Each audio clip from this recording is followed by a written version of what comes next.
भाइ बहिनी तथा मेरा प्यारा प्यारा साथीभाइहरू, म सूर्योदय बाल क्लबमा वक्तृत्व भन्न गइरहेको छु। मेरो वक्तृत्वको शीर्षक रहेको छ मेरो गाउँ। मेरो गाउँको नाम गेउरिया हो। यहाँ एउटा विद्यालय हो, एउटा बाल क्लब। यहाँ धेरै जाति र धेरै धर्मका मानिसहरू बस्छन्। यहाँ धेरै मानिसहरू कृषि पेसामा छन्।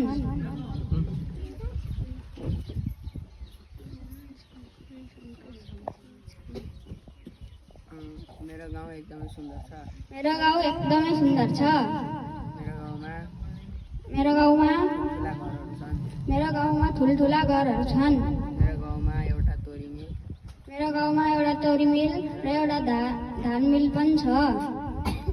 मेरो गाउँमा मेरो गाउँमा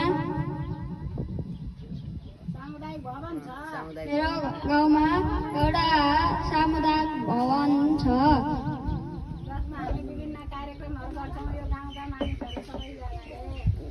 जसमा यो गाउँका सबै मानिसहरू विभिन्न कार्यक्रम गर्छौँ। धन्यवाद।